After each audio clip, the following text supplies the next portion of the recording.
이 사람은 그냥 이재명을 계속 띄우려는 게 목적인 거지 절대 민주 세력이 아니야. 그럼 왜 이재명을 계속 띄우려고 그러느냐. 근데 보니까는 이재명에 대해서 지금 제보가 들어오는 게 너무 심각해. 이거 일일이 다 이거 만약에 선거 때 터진다. 근데 이거 내가 볼 때는 선거까지 못 갈 것 같고 공천 뭐라나 이게 경선? 야권 경선 때 터지면 정말 심각한 상황이야. 근데 일부러 소위 국정원 네티즌들이 사이다 그러면서 띄우는 거야. 사이다 그러면서 띄워. 근데 이재명 지지자 그래서 이재명이 뭐 그 인기가 있다면서 이런 사람들이 그 형수 막말 녹음 2분만 들으면 바로 등 돌려. 10몇 분짜리인데 끝까지 듣지도 않고 2분만 들으면 바로 등 돌려요. 그러니까 지금 이재명의 지지율은 다 거품이야. 그러면 이 거품을 왜 누가 만드느냐? 이 거품을 만드는 세력이 있어. 그게 누구야? 그 거품을 만드는 세력이 언론이야. 여러분 생각해봐요. 문재인이나 박원순이나 안희정은 언론에 나와요, 안 나와요? 텔레비전에 안 나와. 그런데 이재명은 하루 종일 종편에 나와. 여러분 종편 안 보잖아요. 예. 이재명이 뭔 말만 하면 YTN이나 연합뉴스에 꼭 나와. 그러니까 뭐 박원순이나 문재인이나 안희정 같은 사람은 언론에 안 나와. 근데 문재인만 종편에 나오는데 어떻게 나오냐면 어떻게 나오냐면 문재인은 꼭 동영상으로 잘 안 나오고 사진으로 나와. 되게 엄한 표정, 되게 무서운 표정이나 약간 모자란 표정. 약간 모자란 표정을 딱 정주화면으로 놓고 문재인의 말이라고 막 나와. 그러니까 사람들이 문재인의 정주화면을 보면 왜 이렇게 사람 표정이 안 좋냐. 그러는 거야. 일부러 그런 표정으로, 딱 정주화면에다가 자막을 넣어가지고 보도를 하더라니까. 그러니까 안철수는 제일 잘 나온 거, 뽀삽 처리까지 해가지고 보도를 해줘. 그래서 안철수하고 이재명은 날마다 보도가 나와. 근데 문재인은 나오면 답답하고 불안정하고 표정이 안 좋은 것만 어떻게 기가 막히게 찝어가지고 그걸로 나와. 그리고 박원순도 안희정도 원래 안 나왔어. 박원순도 계속 욕만 했지. 계속 시비 걸고. 그러다가 이제 안철수가 하도 안 뜨니까 안철수가 옛날에 박원순한테 양보했었잖아. 요거 띄우려고 안철수 박원순 계속 띄운 거야. 근데 그래도 안철수가 안 뜬 거야. 그 다음에 안희정은 심지어 아무도 언급을 안 해. 왜냐면 안희정은 한번 보기만 하면 얼굴을 한번 보여만 주면 게임이 끝나거든. 그러니까 일부러 안희정의 존재는 철저히 숨겨놓는 거야. 절대 보도 안 해. 그러면서 문재인 지지자들인 척하면서 안희정은 아껴두자. 다음을 위해 아껴두자. 그러면서 이재명 띄워. 그놈들이 국정원이야. 그놈들이 국정원이야. 그러면서 막 이재명을 띄우는 거야. 이재명을 막 띄우는데 녹음 파일을 깔아. 별거 아니래. 녹음 파일 그거 별거 아니래. 그러면 별거 아닌데 왜 막아놨냐고. 계속해서 변명질만 하는 거야. 뭐 아픈 가족사라는 둥 그러면서 계속 변명질만 해. 아니 그러니까 그러면서 변명을 막 퍼돌리는 거야. 근데 여러분 봐봐요. 여러분 어딜 가나 요즘에 그 이재명 녹음 파일에 대한 변명이 돌고 있죠. 그죠? 여러분이 가는 카페나 밴드에 막 그 녹음 파일에 대한 변명이 돌고 있잖아. 이재명의 뭐 해명이라 그러면서. 그건 뭘 얘기하냐? 그만큼 녹음 파일 얘기가 퍼졌다는 얘기야. 그래서 변명을 해대는 거야. 근데 아무리 그렇게 변명이 올라가도 정상적으로 사과하는 사람은 그 녹음 파일에 올라온 얘기를 딱 듣고 나면 끝나는 거야. 누구도 그 사람을 지지할 수가 없어. 정상적인 사람이라면. 별의별 해명을 다 하고 있는데 아무짝에 소용이 없다니까. 왜 이렇게 이재명을 띄울까 누가. 작전이에요. 무슨 작전이냐면 언제나 언론은 제3 후보를 띄워왔어. 가장 유력한 야권 후보를 잡기 위해서 그 야권표를 갈라치기 할 제3 후보를 띄우는 거야. 그래서 92년 대선 때 김대중을 잡으려고 정주영을 띄우고 하루 종일 정주영 보도만 나왔어. 그 당시 언론에서. 그래서 정주영이 19%를 먹고 김대중이 2등하고 김영삼이 당선된 거야. 97년에는 김영삼이 IMF를 일으켰으니까 김대중한테 다 덮어 씌우려고 이인재를 띄웠어. 97년 언론은 모두 이인재를 띄웠어. 이회창이 아니라. 그래갖고 김대중이 당선이 돼. 그 다음에 2002년에는 정몽준을 띄웠어. 얼마나 정몽준을 띄우는지 그때 다 정몽준으로 단일화될 줄 알았잖아. 막상 까보니까 노무현이었어. 거짓말이었던 거지. 정몽준이 여론조사 1등 거짓말이었던 거야. 명백한 증거예요 이거. 그죠? 예. 2002년에 여론조사에서 정몽준이 1등이라고 모든 언론에서 날마다 얘기했다니까. 한 달 내내. 근데 막상 단일화 여론조사 하니까 노무현이 이겼어. 그게 바로 여론조사가 거짓말이라는 거야. 그 다음에 문국현의 지지율이 정동영을 항상 이겼어. 그죠? 문국현 지지율이 정동영보다 항상 이겼다고. 그래갖고 문국현이 끝까지 자기로 단일화하라 그러면서 단일화 안 해주고 따로 출마했잖아. 정동영 27%, 문국현 5.8%. 그러니까 인터넷에서 대선 지지율은 거짓말이야. 그러니까 지금 반기문 1등, 안철수 2등은 다 거짓말이란 얘기지. 예. 그 다음에 문국현까지 이제 2007년에 문국현 띄우기. 똑같이. 문국현 띄우기. 그 다음 2012년에 누구 띄웠겠어? 안철수 띄우기. 그때 안철수 띄운 사람이 누구야? 안철수가 중도 세력의 표를 모아서 문재인에게 단일화해 줄 거다. 그러면서 안철수 띄운 게 누구야? 언론과 김어준이었죠. 예. 언론과 낙곰수에서 안철수를 띄웠어. 그러면서 그래갖고 그 낙곰수 팬들이 걔 무슨 탁현민인가 뭔가 걔가 마지막에 광화문에 문재인 연설하러 왔는데 안철수가 나오냐 안 나오냐 그걸로 논점을 삼고 안철수가 왔다고 울었다며. 안철수 후보님이 안철수 대표님이 오셨습니다 하면서 울었다며. 그래서 망한 거야. 안철수가 후보인지 문재인이 후보인지 후보가 누군지를 안 띄우니까 그래서 망했어. 그 김어준 사단이 그런 짓을 했다니까. 그리고 나는 감옥에 있었지 그때. 나 혼자 감옥 가고 지네들은 선거 말아먹고 그 다음에 어딘가로 사라지고 13년에 내가 나왔더니 시사 프로가 다 죽어 있는 거야. 아무도 보지도 않았어.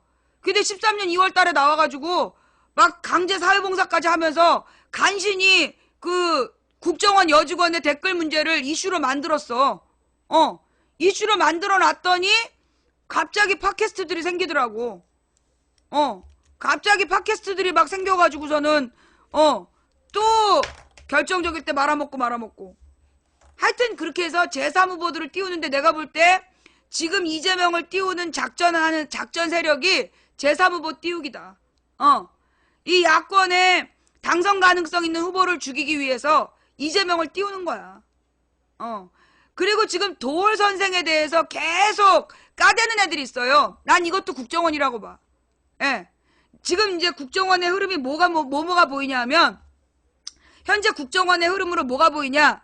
첫째, 그 가짜 페미니즘 운동을 벌려서 남녀 간의 이간질. 가짜 페미니즘 운동이야. 진짜가 아니라 가짜 페미니즘 운동을 벌여서 남녀 간의 이간질하기. 그래서 막 특히 연예인들을 공격해 얘네가. 연예인들을 막 공격해가지고 연예인 팬들을 자극하고 논란으로 만드는 거. 요게 그 남녀 간의 대결 구도 만드는 국정원이야. 거기 넘어가지 마세요. 민주시민이라면 거기 끼지 마세요. 그거 남녀 분열 작전이야. 그거 주도하는 애들 논리가 없어. 논리가 없어. 거기 넘어가지 마세요. 진짜 넘어가지 마. 그래갖고 계속해서 인기 있는 연예인들을 물고 늘어지는 거야. 그래가지고 뭐냐 하면 걔네들이 노리는 게 뭐냐. 여성 혐오를 유도하는 거야. 자기네들은 여성 혐오에 반대하는 운동이라고 주장하는데 걔네들의 논리적인 근거가 없단 말이야. 그럼 걔네가 노리는 게 뭐냐 하면 일부러 여성을 혐오하게 만들려는 거야. 여자들을 욕먹게 하는 거. 그게 목적이야. 그 욕먹을 짓을 골라 하는 거야. 일부러. 여혐을 유도하는 거야. 그러면서 남성 혐오, 여성 혐오를 막 유도해서 남녀 이간질시키는. 그래서 앞으로 우리 방송에 그거 물어보는 사람은 전부 블랙이야. 알았어? 국정원에서 하고 있는 게 그거 하나. 그 다음에 종교 네트워크를 이용해서 불교나 기독교 네트워크를 이용해서 허위사실을 유포하는 거야. 그래서 도올 선생이 뭐 하야를 하는 세력에게 놀아나지 말라고 그랬다. 그런 허위사실. 그리고 무슨 도올이 사기꾼이라는 둥. 그러면서 웬 무슨 고대 먼 누군가가 계속 시비를 건다며. 근데 고대가 뉴라이트의 요즘에 중심 무대야. 이명박 때부터 고대가 뉴라이트의 본부가 됐어. 고대에서 도를 씹는 거 난 정상 아니라고 봐. 고대 뭐 교수가 뭐 도울이 사기꾼이 어쩌니 이렇게 주장하는데 그 사람이 나는 좀 수상하다고 봐. 예. 자, 그래서 오늘은 뉴라이트 얘기까지 할게요. 오늘 국정교과서. 박근혜가 오늘 영혼 없는 사과를 하면서 국회를 이간질시켜가지고 국정교과서 비난을 지금 넘어가려고 한 거 아니야? 자, 국정교과서하고 뉴라이트 얘기할게요. 자, 이 국정교과서를 지금 만든 애들, 특히 현대사 부분에 대해서, 현대사 부분에 역사학자가 있어, 없어? 없어. 현대사를 기록한 사람 중에 역사학자가 없는 거야. 그러면 이게 자기네들이 각 분야의 전문가이니까 그걸 썼다는 거야. 그러면 앞으로 정치학의 교과서를 구의원 10선 한 사람이 쓰면 되겠네. 동네 구의원 10선 그것도 힘든 거야. 아니 무슨 뭐 경제학을 전공할 필요 있나? 정치학을? 또 경제학 교과서는 그 도매시장에서 한 30년 장사한 도매시장 사장님이 쓰면 되겠네. 전문가잖아. 경제학 교수가 도매시장 가서 30년 장사할 수 있는 줄 알아? 못해. 어디서 전문가 얘기라고 자빠졌어? 어디서 전문가 얘기라고 자빠졌냐고. 이것들이 진짜 이게 미치고 환장하지 않은 다음에는 자, 지금 그럼 이 뉴라이트가 뭐냐? 예. 여러분 이 뉴라이트가 뭔지 아세요? 이게 우리나라에만 있는 단체인 줄 아시죠? 아니에요. 예. 예.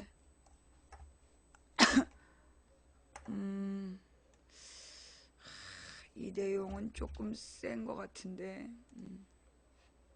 잠깐만, 내가 아예 이렇게 하는 것보다.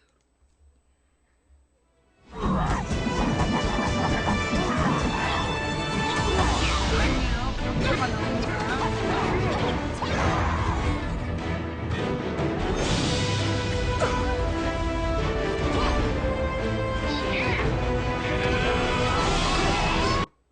아이씨, 왜 이렇게 광고가 길어?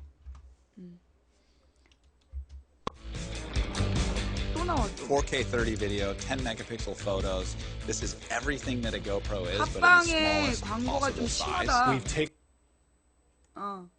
팟빵 광고가 좀 심하고 너무 시끄럽고 소리를 줄일 수도 없고, 다른 데는 전부 다 소리를 줄일 수가 있는데 팟빵 얘네는 소리를 줄일 수가 없네. 예. 자, 일단 한번 들어볼까요? 국정교과서에 관한. 국정교과서를 철회하는 것은 고려하지 않는 사항이고요. 전국절 사관이 입각하여 집필한 국정교과서 헌법 가치를 부정하며 1948년이 대한민국 수립 시점으로 기술됩니다. 오늘 공개되는 현장 검토본은 다음 달 23일까지 의견 수렴을 거치는데 오직 교육부만 볼 수 있게 해놨습니다. 역사교과서 얘기부터 시작을 해보겠습니다. 국정역사교과서 드디어 오늘 베일을 벗습니다. 교육부는 오늘 현장 검토본을 인터넷에 공개하고 한 달간 의견을 수렴할 예정입니다. 그런데요, 전체 내용은 오늘 공개가 돼봐야 알겠습니다만 일단 지난 25일 교육부가 공개한 편찬 기준만 가지고도 안 된다, 우려된다 하는 분들이 계십니다. 이 기준을 보면 특정 이념이나 특정 역사관에 편향되지 않는 걸 원칙으로 했다, 이렇게 밝혔는데도 뭐가 문제가 되는 걸까요? 자, 독립운동가 김병호 선생의 손자이자 독립기념관장을 지낸 분이죠. 광복회의 김능진 이사 만나보겠습니다. 김능진 이사님 안녕하세요. 네, 안녕하세요. 그러니까 광복회라고 그러면은 독립운동가들과 그 후손들의 모임이죠. 한 7,000명 되는? 그렇습니다. 예. 뜨거운 논란 끝에 오늘 국정역사교과서가 공개가 되는데 일단 어떤 입장이신 겁니까? 집필 기준도 비밀, 집필자도 비밀. 예. 뭐 이런 경우가 있나 싶거든요. 결국은 자기들 일방적인 그 주장대로 실은 교과서를 만들겠다. 그렇기 때문에 지금까지 이렇게 온 게 아니냐. 뭐 복면 교과서 같은 복면 그런 교과서. 모습인데, 예, 역시 예상했던 대로가 아닌가 그렇게 생각이 됩니다. 그러면 도대체 어떤 부분에서 그런 생각을 하셨는지 이미 공개된 편찬 기준을 좀 보죠. 이런 기준에 의해서 집필했다라고 지금 한 수백 페이지에 걸쳐서 지금 교육부가 내놓은 건데 우선 가장 쟁점이 되는 건국절 부분은 이렇게 정리를 했답니다. 유엔 결의에 따른 1948년 50 총선거를 통해서 대한민국이 수립됐다. 유엔으로부터 한반도의 유일한 합법 정부로 승인을 받은 사실에 유의한다. 1948년 8월 15일은 대한민국 수립일이다. 이렇게 기술을 했다고 그러거든요. 그러니까 48년 8.15를 건국절, 건국일 뭐 이렇게 쓰지 않고 그런 표현 쓰지 않고 있는 그대로 대한민국 수립일 이렇게 적시했다라고 강조를 합니다. 근데도 문제라고 보십니까? 그냥 있는 그들의 사실에 대한 자기들의 일방적 주장만을 적시한 거죠.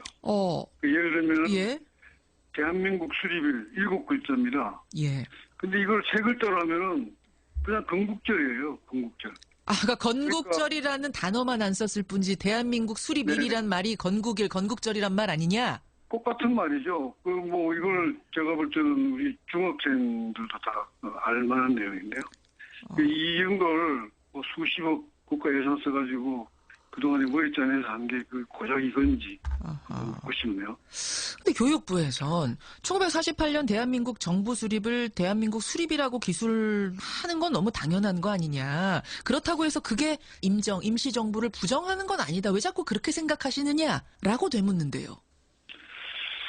저는 이 교육부 입장이라는 것도 지능지수가 영리한 개보다도 못한 사람들이 쓴 입장이다. 무슨 코미디도 아니고요. 똑같이 건국절 사관을 수용한 말을 해놓고 아니다 그러면 말이 안 되는 거죠. 아니 지금 영리한 개만도 못한 지능지수라고 표현하신 건 조금 과하게 표현하신 거 아니에요? 지금 그분들 들으시면 굉장히 화낼 것 같은데. 뭐 화내도 할 수 없죠. 교육부 입장이라는데 예. 제가 볼 때는 이 교육부의 관리들이 임명받은 교육부의 장들 이런 분들이 결국은 뉴라이트에서 간 사람들이기 때문에 그 사람들의 생각이죠. 뉴라이트 생각이 반영된 거다 이 말씀이죠. 이 이야기 뭐 국민들이 잘 아십니다만 그럼에도 불구하고 지금 좀 처음 들으시는 분들이 혹시 또 계실지 모르겠어요.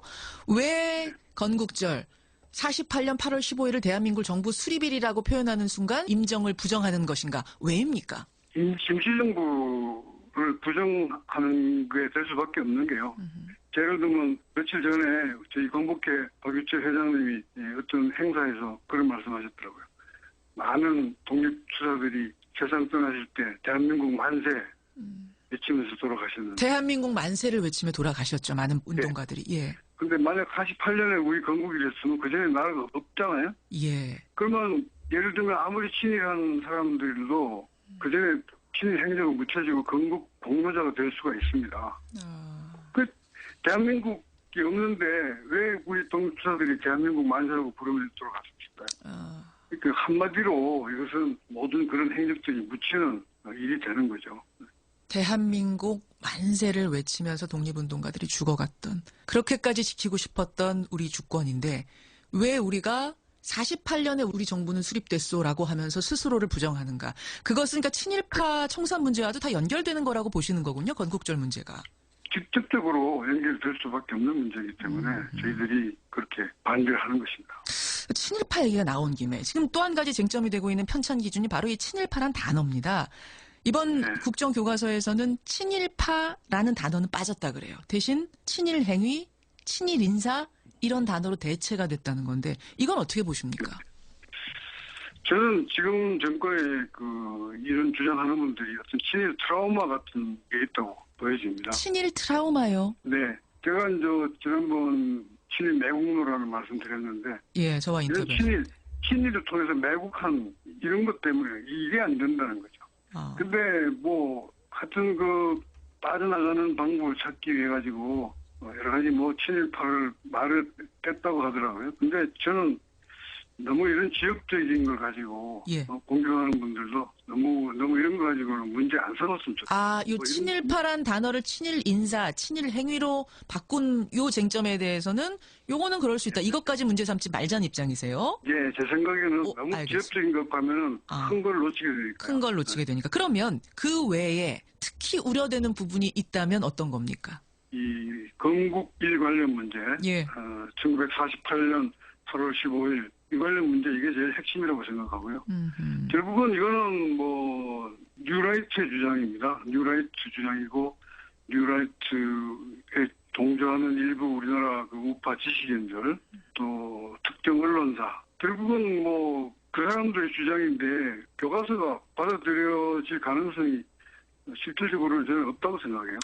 아니 그러면 예. 지금 전체 내용을 꼼꼼히 이제 오늘 나오면 보실 테지요. 그렇지만 그렇죠. 편찬 기준만 봐서도 광복회 입장은 일단 수용 불가입니까, 이 교과서?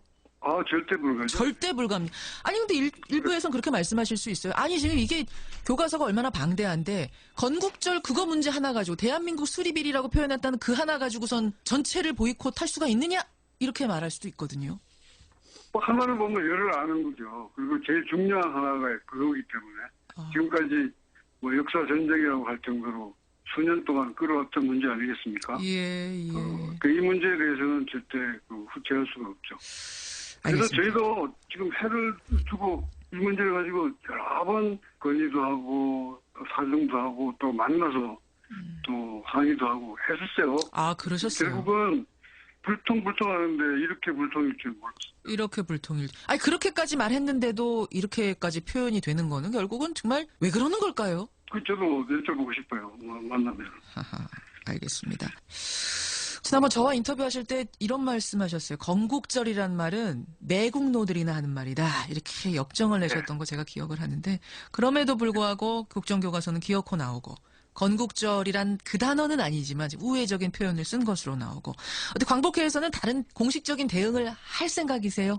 전국 예. 그 지부장 회의를 하고요. 예. 그래서 성명서도 나오고 또 전 회원들 서명운동도 하고 서명운동도. 그런 게 나오게 될 거고요. 저는 이 국정교과서 우여곡절은 있겠지만 결국은 이건 우리 학생들이 이걸 갖고 공부하지 않게 될 거다 이렇게 낙관합니다. 왜 그렇게 생각하세요? 예. 7월 14일 날 광복회 대표단이 교육부 차관 면담을 했었는데요. 예. 제가 그 자리에서 배석한 우리 관련 공무원들한테 제가 그런 이야기를 했어요. 정권에 충성하지 말고 우리 조국에 충성해달라. 네? 결국 공무원들이 핵심 공무원들이 이 문제는 지혜롭게 잘 해결해 주실 수 있을 거라고 믿습니다. 독립운동가들 좀 많은 분들이 이미 뭐 세상 떠나셨는데 진짜 하늘에서 그분들이 보고 계시다면 뭐라고 하실까요? 선조들이. 글쎄요. 보시고 있다고 생각하기도 싫습니다. 네. 이 상황을 보고 계시다는 생각하는 것조차 죄스러우세요? 네. 이야, 알겠습니다. 예, 여기까지 입장 듣겠습니다. 김능진 이사님 고맙습니다. 네, 감사합니다. 예, 독립운동가 김병호 선생의 손자세요. 광복회의 김능진 이사였습니다. 이 국정교과서를 왜 만들려고 하느냐. 예. 이 국정교과서를 왜 만들려고 했느냐를 우리가 좀 알 필요가 있고, 그 뉴라이트라는 게 뭔지에 대해서도 좀 우리가 알 필요가 있어요. 예. 이 뉴라이트라는 게 뭐냐 하면, 우리나라에만 있는 게 아니야. 미국에 가니까 미국에도 있더라고. 뭐 대한보수라는 이름으로 거기도 뉴라이트가 있어. 그러니까 이 뉴라이트가 그러니까 한마디로 새로운 보수예요. 새로운 보수. 그러면 이 새로운 보수라는 운동을 왜 하게 됐느냐 하면 이전에 있었던 그 보수들이 부패했기 때문에 그 부패한 보수하고 다른 합리적인 보수다라고 주장하는 애들이 뉴라이트라고 나온 거야. 근데 이제 실제로 그게 뉴라이트의 명분이었고 실제로 지금의 이 뉴라이트 운동을 전개하는 사람들의 실체가 뭐냐? 옛날에 사회주의 운동했던 사람들이야. 우리나라의 뉴라이트 이론가들이 누구냐면 옛날에 사회주의 운동했던 사람들. 사회주의 운동을 하다가 이게 1989년에서 90년에 세계 사회주의가 몰라 그래요. 그때 굉장히 아주 급진적인 사회주의 운동을 했던 사람들인데 사회주의가 무너지게 되니까 공산주의 운동했던 사람들이야. 공산주의 사회주의 운동을 했던 사람들인데 그 공산주의가 무너져 내렸잖아. 그러고 나니까 자기네들의 이론적인 방향을 잃어버린 거야. 그래가지고 변절을 하는 거예요. 어차피 그 민주주의로는 승리 못한다. 그래서 왜냐하면 내가 이제 89학번이잖아요. 내가 89학번이에요. 69년생이라 원래 88학번이어야 되는데 고등학교 4년 들어가고 89학번인데 89학번이 돼서 들어갔을 때 그때 이제 소위 사회주의자 선배들이 뭐라고 얘기하냐면 민주주의가 보수 개념이다. 민주주의는 보수라는 거야. 그러면서 이 민주주의를 가지고는 이 사회적인 문제를 해결할 수 없다는 거야. 그러면서 사회주의로 가야 된다고 막 얘기를 했었다고. 근데 그 선배들이 공산주의가 무너지고 나니까 방황이 된 거야. 멘붕이 된 거야. 그래갖고 나중에 이 사람들이 90년대 중반이 되니까 95년, 96년에 뉴라이트라는 단체를 만든 거야. 새로운 보수 운동을 하겠다. 새로운 보수 운동을 뭐 유능한 보수, 깨끗한 보수, 새로운 보수 운동을 하겠다면서 나타났어. 근데 이제 맨 처음에 얘네들은 주로 그런 과거에 공산주의 운동했던 사람들이 중심이었고, 그래서 막 김일성 생일날 포도주 마시면서 막 북한 찬양 노래 부르고 그랬던 애들, 그리고 막 마르크스 레닌주의 만세 이러면서 막 전 세계 프롤레타리아야 단결해라 막 그랬던 사람들, 한마디로 허세 쩔었던 그 극단적인 사회주의자들이 뉴라이트로 변절이 돼요. 그래갖고 걔네들이 근데 변절이 됐는데 변절이 돼가지고 이제 소위 과거의 구보수 밑으로 들어간 거야. 근데 구보수 애들이 지네 걸 나눠주냐고? 안 나눠주지. 그러니까 얘네들을 개처럼 부린 거야. 그래서 소위 옛날 과거에 사회주의 운동했던 애들을 자기네들의 어떤 똥 닦는 용으로 쓰는 거야. 똥 싸놓고 닦는 용. 그러니까 이제 그 당시에 유명했던 인물들이 그래서 제일 앞에 나서서 그 이론으로 나발을 부는 거야. 그 뉴라이트의 그 말도 안 되는 주장을 막 합리화하기 위해서 토론 프론이 이런 데 나와서 개소리를 계속 하고 있는 거야. 왜냐면 얘네들이 옛날에는 소위 사회주의 운동하던 시절에는 아주 잘 나가던 연설가들이었거든. 잘 나가던 연설가들이 그때 그 말하는 능력을 지금 이제 자기네들을 미화하고 변명질하는 대로 쓰고 있는 거야. 그게 이제 뉴라이트의 기본적인 성향이고, 우리나라에서 뉴라이트 이론을 처음 만든 사람이 누구냐면, 우리나라에서 뉴라이트를 처음 만든 사람이 누구냐면, 서울대 경제학과 교수 중에 왕따였대. 서울대 경제학과는 이제 주로 거시경제, 미시경제 이쪽이었고, 세계경제학이랑 발을 맞춰서 가는 사람들이었는데, 이 사람은 이제 왕따였던 거야. 그걸 전공한 사람이 이 사람 하나밖에 없기 때문에, 이 사람이 계속 그 분야를 맡고 있었는데, 별로 취급을 못 받은 거야. 근데 이제 이 사람이 공부를 할 때 누구 밑에서 공부를 했냐면, 일본의 사회주의자 교수 밑에서 공부를 했대요. 근데 그 일본의 극렬 사회주의자 교수가 변절을 한 거야. 80년대 초반에 그 사람이 변절을 해가지고, 그 변절한 사람을 따라 변절한 거야. 그 변절한 교수한테 일본의 도요타에서 돈을 줘. 86년부터인가 돈을 주면서 뉴라이트 이론을 만들어라. 그래가지고 이제 일본이 우리나라를 지배함으로 인해서 조선이 근대화됐다라는 명분을 만들어라. 그래가지고 그 명분을 만들기 위해서 일제시대 때 학교 숫자, 병원 숫자, 공장 숫자를 센 거야. 그래가지고 학교와 병원과 공장이 늘어난 게 근대화의 증거다! 이런 이론을 만들면서 일본의 도요타에서 돈을 받아 처먹은 게 그게 서울대 교수야. 그 교수하고 그 제자가 그 뉴라이트 이론을 만들어. 그래서 일제가 조선을 지배해서 조선이 발전했다. 그 논리를 가지고 주장하는 게 뭐냐. 독립운동가들의 역사는 아무것도 아니다. 일제가 도리어 지배했기 때문에 우리나라가 현대화된 거다. 그런 주장을 계속하고 그 주장의 완성이 대한민국 정부 수립, 대한민국 건국이라고 얘기하는 거야. 왜냐하면 대한민국 임시정부 밑에 모든 역사를 부정하는 거. 왜냐? 자기네들은 독립운동을 안 했거든. 자기네들이 일제 앞잡이였기 때문에 독립운동의 역사를 지워야 자기네들의 명분이 생기는 거야. 그래서 건국절이라는 말을 만들고, 건국절이라는 말을 만들고, 대한민국 임시정부는 정부가 아니었다. 그런 논리를 가지고 이 소위 건국절이라는 논쟁을 만들게 돼. 근데 얘네들의 목적은 뭐냐면 지네들의 그 일제 부역 행위를 미화하는 거. 뭐라지? 미화라기보다 합법화하는 거죠. 일제 부역 행위를 합법화하기 위해서. 그럼 얘네들의 행위는요, 일반적인 그 국민들이 얘네들이 뭐라냐, 창씨 개명을 한 것도 일제 부역이다. 그거 거짓말이야. 창씨 개명은요, 원해서 한 게 아니라 강제로 시킨 거예요. 창씨 개명은 강제로 시켰어. 가령 병원 치료를 받거나 학교를 들어가거나 아니면 무슨 땅을 사거나 집을 사거나 전부 다 창씨 개명을 안 하면 살 수가 없었어. 그래서 강제로 창씨 개명을 시켜놓고 그게 친일행위였다고 주장하면서 지네들이 한 짓은 뭐냐면 김무성 아버지 막 돈을 갖다가 일제에 군용기를 만드는데 돈을 내야 된다. 일본의 침략 전쟁에 돈을 대야 된다. 이런 게 친일행위야. 일제 부역. 그런 짓을 한 거야.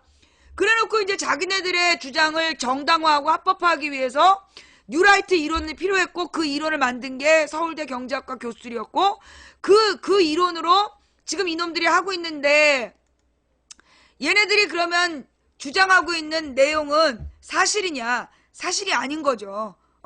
결국은 뭐냐? 불쌍한 사람들이야. 불쌍한 사람들. 뭐냐면 자기네들이 극렬 막 사회주의 운동을 해가지고 사실은 전부 다 이렇게 국가보안법 위반 이런 걸로 그 사회적으로 성공할 수가 없는 거야. 먹고 살 길이 없는 거야. 그런 애들이 먹고 살기 위해서 정권의 개가 된 거야. 정권의 개가 돼서 이 정권의, 그러니까 친일파들의 그 변명을 앞에서 해주면서 얻어먹고 살고 있는 애들이야. 걔네들이 이제 이번에 이 역사 교과서를 쓴 건데, 내가 볼 때 이 국정교과서는요, 여러분, 국정교과서가 뭔지 아세요? 국가에서 정한 교과서이고, 맨 처음부터 이 국정교과서는 뭐라고 얘기했어? 단일 교과서라 그랬잖아. 국정교과서라는 말은요, 그거 한 권만 쓴다는 얘기예요. 제가 잘못 알은 거예요? 국정교과서라는 게 뭐냐면, 상식적으로 경제학과 교수가 국정교과서에 어떻게 참여해요? 그러게 말이에요. 그러니까 지금 써놓은 저 현대사 부분이 그 경제학과 교수들의 주장을 근거로 만든 교과서야. 그게 이제 무슨 경제사 교수였어. 경제사 어떤 파트 교수라서 그래서 지도 사자 들어간다. 그러면서 이제 교과서를 만든 건데 불쌍한 사람들인 거지. 역사를 지금 왜곡하고 있는 거고. 그래서 내가 그때 했던 말이 뭐였냐면 너는 꼭 치과 치료 받을 때 대장학문과 교수한테 꼭 똥꼬 수술하던 손으로 치료하라고 그래라. 그때 그 이제 2008년에 이명박이 만든 게 소위 대한교과서라 그래갖고 그 경제학자들이 만든 교과서였어. 그걸 막 애들한테 강요한 거야. 그래서 내가 그때 그 교수더러 너는 꼭 치과 치료 받을 때 대장학문과 교수가 똥꼬 수술하던 그 손으로 이빨 치료하라고 그래라. 너는 이빨이다. 치아라고 부를 수도 없다. 근데 그랬었어. 지금 바로 또 그런 짓을 하고 있는 거야. 그러니까 지금 교과서 지필진 공개됐는데 역사학자들이 아니잖아. 그리고 이 교과서 내용도 지금 워낙 개판이었기 때문에 직원들이 고쳐 쓴 거라며. 논란을 줄이려고 고쳐 쓴 거야. 좌우지간 그렇게 국정교과서를 만들어낸 건데 여러분 중요한 얘기가 뭐냐면요. 이미 국정교과서는 실질적으로 폐기된 거예요. 국정교과서는 지금 실질적으로 폐기된 거나 마찬가지야. 왜냐하면 지금 얘네가 적용 방안을 고민 중이라 그랬잖아. 그래서 2008년부터 쓰는 방법 아니면 내년부터 검정교과서와 병행하는 방법 그 얘기는 국정교과서가 아니라는 거야. 국정교과서가 아니라는 거야. 국정교과서라는 개념은 한 권을 정해서 온 국민에게 단일 사관을 심겠다고 만든 거야.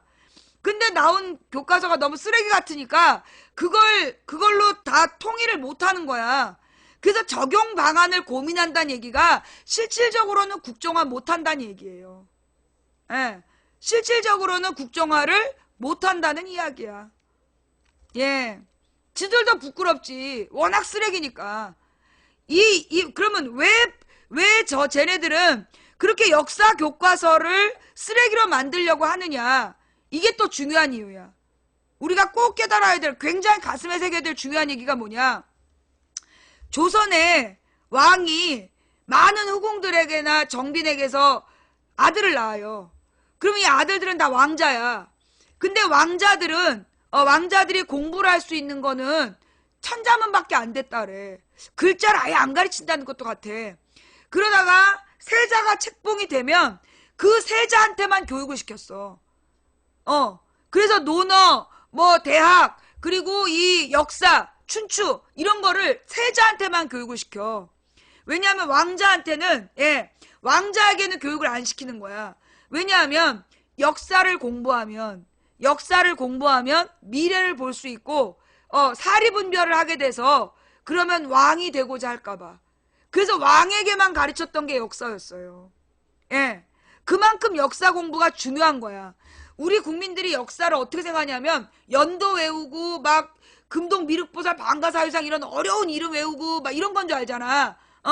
근데 그거는 철저히 잘못된 역사 교육이야.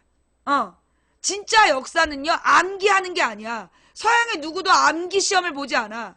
어떤 사건을 딱 설명해서, 뭐, 무슨 장군이 어디서 전투를 벌였다. 이 사건의 배경과 과정과 결과를, 역사적 평가를 쓰시오. 이게 시험이야. 다른 나라 다 그렇게 시험 봐. 근데 우리나라는 무슨 장군의 이름 쓰기, 무슨 전투 이름 쓰기, 이것만 물어봤던 거야. 그게 문제야. 외국의 역사 그 시험을 보면요. 예를 들어 어떤 사건의 배경, 그 다음에 과정, 전개 과정, 그 다음에 결과, 그 다음에 그 결과에 대한 평가, 이게 역사 수업이야. 그걸 스스로 연구해가지고 막 토론하는 거야. 그 평가에 대한 다른 의견들을 듣고. 그 우리나라는 전혀 다른 역사 교육을 한 거야. 사람 이름, 연도, 장소, 고유 명사 외우기, 이게 잘못된 역사 교육의 예였던 거예요. 왜 그랬냐? 원인과 과정과 결과를 알면 오늘의 문제를 과거를 분석해서 찾아내고 이 문제 해결 방법을 찾아낼 거 아니야. 국민이. 그러면 미래를 지네들이 국민을 바보로 만들 수 있어? 못 만들잖아. 그래서 일제가 마지막에 1938년에 이 병참 기지화 정책을 펼친 다음에 민족 말살 정책이라는 걸 펴요. 민족 말살 정책의 내용이 뭐냐? 국어 사용 금지, 한국의 역사 교육 금지, 그러니까 조선의 역사 교육 금지, 조선어 사용 금지, 조선 지리 교육 금지. 그 세 가지가 민족 말살 정책이었어. 언어, 역사, 지리를 공부하지 못하게 한 거. 왜냐하면 그 세 가지를 알게 되면 국민이 똑똑해지기 때문에. 그게 일제의 우민화 정책이었던 거야. 그래서 일본 지금 그 소위 일제 앞잡이였던 놈들이 길을 쓰고 역사를 망가뜨리려는 이유가 뭐냐. 그래야 국민이 바보가 되기 때문에. 국민이 당당한 주권을 행사하지 못하게 하려면 이 역사 교육을 망가뜨려야 되는 거거든.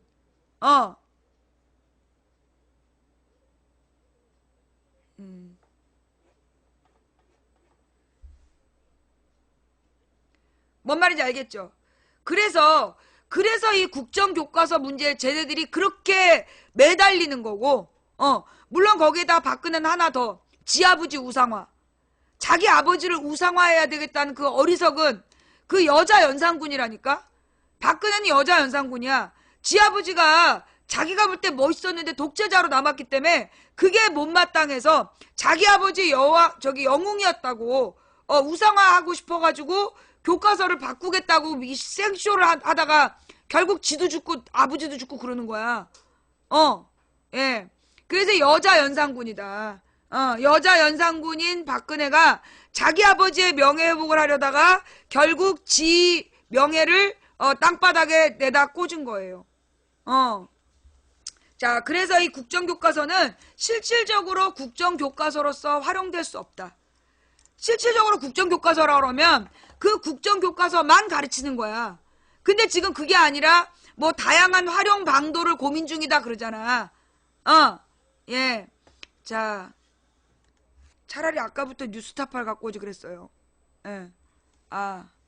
조금 아까 김현정 인터뷰 너무 길고 재미없었어. 뉴스타파가 있습니다.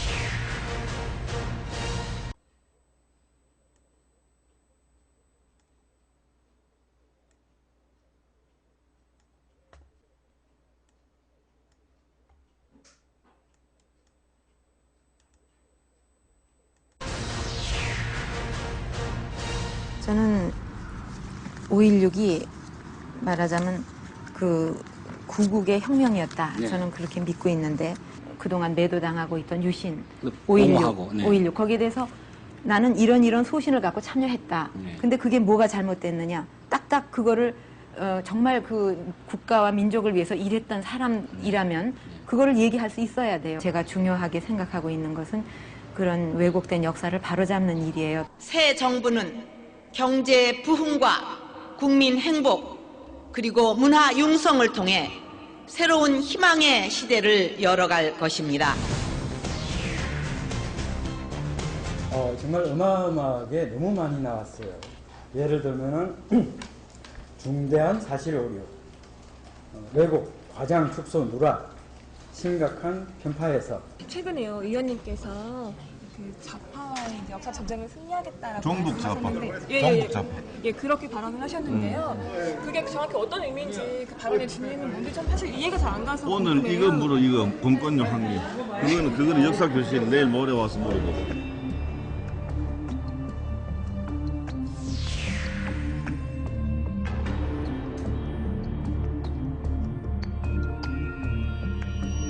우리가 집권 여당의 우리 새누리당에서 건전한 사고를 가진 뭘 잘해보겠다고 하는 우리 국민, 우리 기업을 보호해주지 않으면 누가 이걸 해주겠습니까? 교육부는 이와 같은 문제가 다시는 발생하지 않도록 이번 기회에 사실에 근거한 균형 잡힌 역사 교과서 개발 등 제도 개선책을 마련해 주기를 바랍니다.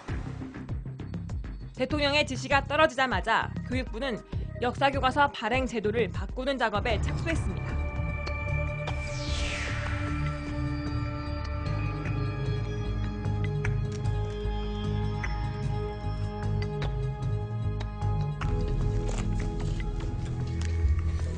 문 좀 열어보세요. 역사교과서 국정화 사업을 은밀히 진행해왔습니다.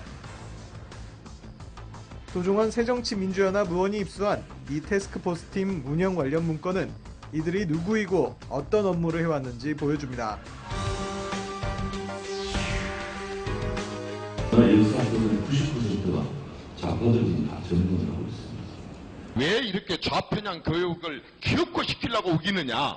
제가 이렇게 생각을 해봅니다. 언젠가는 적화 통일이 될 것이고 북한 체제로 통일이 될 것이고 그들의 세상이 되게 됐을 때에 바로 남한 내에서 우리 자라는 어린이들에게 미리 그런 교육을 시키겠다는 이런 무식한 의도가 아니면 어떻게 이런 교과서를 만들어? 권력이 위한 교과서는 필요 없다. 국정화를 중단하라.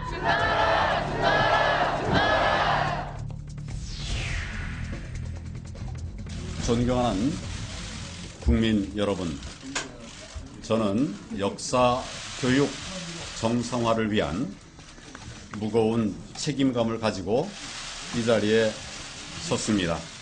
국정교과서가 되면은 만약에 친일 독재 미화가 되면 성숙한 우리 사회가 이런 용납하지 않을 것이라고 말씀해 주셨는데 이미 행정예고 기간에 너무나 수많은 국민들이 반대의 뜻을 밝혀주셨어요. 성숙한 국민들이. 근데 그런 걸 외면하셨는데 어떻게 진정성을 믿어달라는 말을 믿을 수가 있을까요? 바른 교과서를 만들어 나갈 겁니다.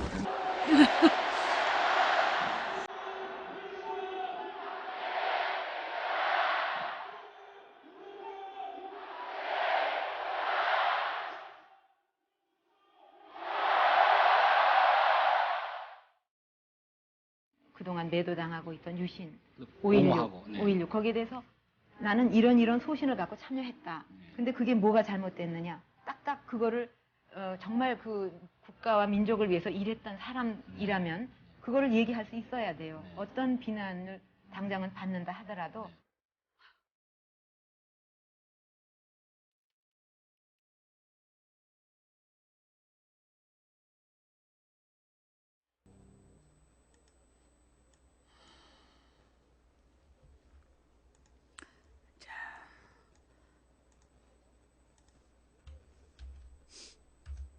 다음 편이야.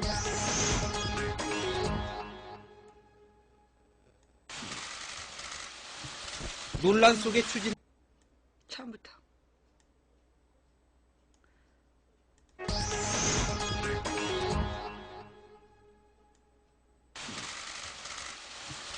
논란 속에 추진돼 온 국정역사교과서의 현장 검토본이 드디어 공개됐습니다. 정부는 올바른 역사교과서를 만들었다고 수차례 강조했습니다. 올바른 역사 교과서는 학생들의 특정 이념에 치우치지 않고 균형 있는 역사관과 올바른 국가관을 가질 수 있도록 심혈을 기하여 개발하였습니다. 저런 게 교육부 장관이가 나라 꼴에 교육부총리가 심혈을 기해 개발했다는 올바른 역사교과서를 들여다봤습니다. 우선 건국절 논란과 관계된 1948년 정부 수립 관련 기술. 공개된 국정교과서는 대한민국 수립이라는 표현을 썼습니다. 기존 교과서에서 대한민국은 정부 수립, 북한은 국가 수립으로 표현하던 문제를 대한민국 수립과 북한 정권 수립으로 바로 잡았습니다. 그러나 이렇게 기술하면 일제하 독립운동가들이 되찾으려 했던 대한민국의 실체는 사라지고 친일파들은 역사적 면죄부를 얻게 됩니다. 결국 이제 1948년부터 대한민국 수립이라고 이렇게 하게 되면, 자, 1945년 이전에 친일 행위를 했다 하더라도, 민족 반역 행위를 했다 하더라도 45년 이후에 대한민국 정부 수립의 과정, 또 그들이 얘기하는 건국의 과정에 참여를 하게 되면 그는 소위 얘기해서 건국의 유공자가 되겠죠. 박정희 정권 관련 부분도 마찬가지였습니다. 기존 검정교과서 대부분에 실려있던 5.16 쿠데타 당시 군복과 선글라스 차림의 박정희 사진은 사라졌습니다. 박정희의 사진은 포항제철 박태준 회장과 나란히 있는 이 사진이 유일합니다. 실제로 경제개발과 고도성장을 달성했다는 점을 앞세우고 국민의 자유를 억압한 것은 불가피했던 것처럼 표현됐습니다. 박근혜 대통령이 집권 후 역점 사업으로 추진해왔던 박정희 정권 때의 새마을 운동도 국정역사교과서에서는 주요하게 다뤄졌습니다. 이 시기 대표적인 기업인으로 삼성 이병철, 현대 정주영을 특별히 따로 소개하기도 했습니다. 지금도 문제가 되고 있는 정경 유착을 미화하고 있는 셈입니다. 이 나라가 어떻게 하다 이렇게 됐는가. 과거에 말하자면 그런 박정희 시대의 유산, 그리고 재벌 경제의 유산, 정경 유착, 이런 것이 지금 이 사회가 여기까지 이렇게 바닥으로 갔다고 사람들이 생각하기 때문에 그 많은 사람들이 거리에 나오고 촛불을 들고 하는 이 국면에서 이런 거를 지금 학생들한테 앞으로 가르치겠다. 이렇게 된 근본 이유는 지필진 구성에서 비롯됐습니다. 1년 동안 꼭꼭 숨겨오다 드디어 공개된 지필진 31명 가운데 근현대사 지필자는 12명. 그중 현직 역사 교수는 일제하 독립운동사를 연구했던 한상도 교수 단 1명뿐입니다. 현대사 지필자 6명으로만 좁혀보면 역사학자는 아무도 없고 법학과 정치학, 경제학, 전쟁사 전공자로 구성됐습니다. 지랄을 해, 지랄을. 한국 현대사는 역사학만의 전유물이 아닙니다. 한국 현대사는 조만간 많은 특수 분야를 포함해서 모든 것을 소화할 수 있는 분이 현대사를 할 수가 있습니다. 뉴라이트 계열 지필진도 7명이 참여했습니다. 후가 처음부터 역사학계를 믿지 않고 비전공자들로 지필진을 구성한 거고, 비지필진으로 전공진을 구성했다는 것은 결국은 역사학계의 정설이 아니라 뉴라이트의 주장을 그대로 교과서에 반영하기 위한 꼼수라고 판단이 됩니다. 교과서 전체에서 근현대사의 비중이 크게 줄어든 것도 이와 관계가 있습니다. 기존 검정 교과서들은 고대사 이후부터 전체 한국사 가운데 개항 이후인 근현대사 비중이 70% 전후였지만 국정교과서에선 반대로 채 절반이 되지 않았습니다. 이거는 전 세계적인 역사교육의 방향과 거꾸로 가는 겁니다. 기본적으로 역사교육은 자기가 살고 있는 세대와 더 가까운 세대 중심으로 하는 게 이게 이치에 맞습니다. 근데 굳이 정근되는 길게 가르치라 그러고 길게 쓰고 근현대는 적게 쓰라 그러는 건 기본적으로 맞지 않고요. 이것도 역시 친일 독재를 미화하려는 독립운동과 민주화운동을 축소서술하려는 그런 의도와 직결된 것이고 판단이 됩니다. 교육부는 12월 23일까지 여론을 수렴해 최종본에 반영하겠다고 밝혔습니다. 그러나 역사학계나 일선 교사들은 국정교과서가 폐기되는 것이 마땅하다고 말합니다. 국정교과서 폐기하라! 폐기하라! 대부분의 시도 교육청들도 내년 3월부터 국정교과서를 교육 현장에 도입한다는 정부 방침에 협조하지 않을 뜻임을 분명히 하고 있습니다.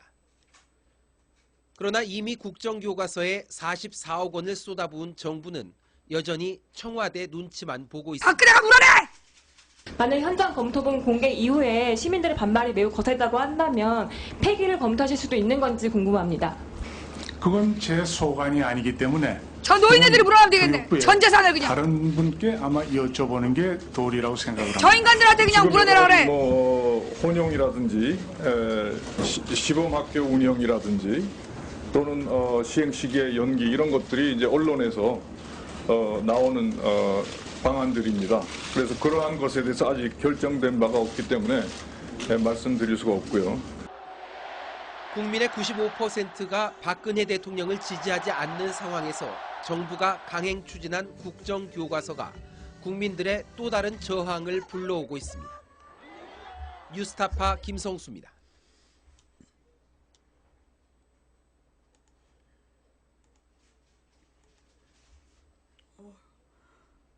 자, 이제 우리 정서적으로 더 보는 건 좀 위험한 것 같아. 더 보는 거는 조금 위험하다는 생각이 들고요. 예.